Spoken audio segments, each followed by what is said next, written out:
We were the first city in America to introduce hybrid vehicles as taxis in November of 2004. We put 15 vehicles out, tenant yellow cab and tenant Luxor cab. And our experience has been just really incredible from the very beginning. And that differs somewhat from other cities in America who have tried to do this. New York City saw what we were doing in San Francisco, and Mayor Bloomberg went on the Today Show one morning and made a grand pronouncement that he was going to convert the entire fleet to hybrid vehicles.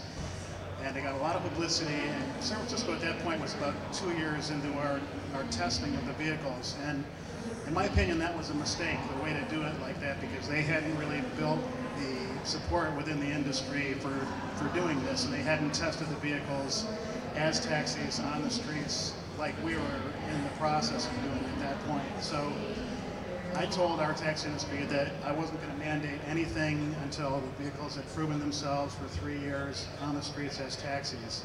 So in November 2007, we reached that point. Some of these original Ford Escapes had over 300,000 miles on them, which is really incredible when you think about it. I'm not sure if anybody here has driven their hybrids that far. The cab's going 90,000 miles a year. So from the point of view of people like the Air District and other environmental agencies who are looking to kind of get the most bang for the buck, cabs were a great place to really begin to clean up the fleet. So my dilemma as being the president of the Taxi Commission was thinking about how to actually write this law.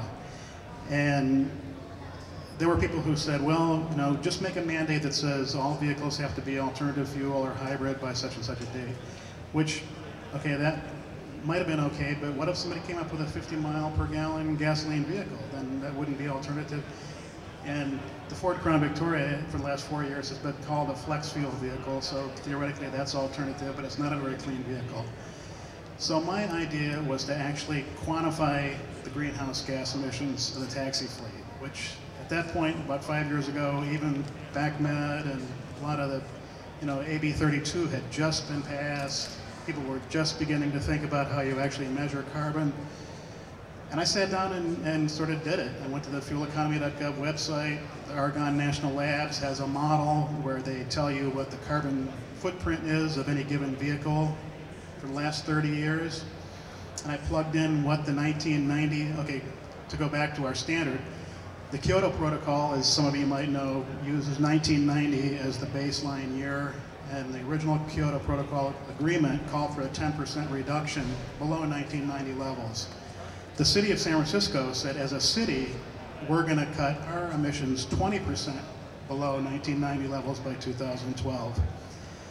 So as a tax commissioner, I said to myself, well, if this is going to be more than just a piece of paper or a feel-good kind of statement by the city government, how would we actually do this? How would we actually figure out how much carbon we're putting out and then figure out a way to actually cut it 20%?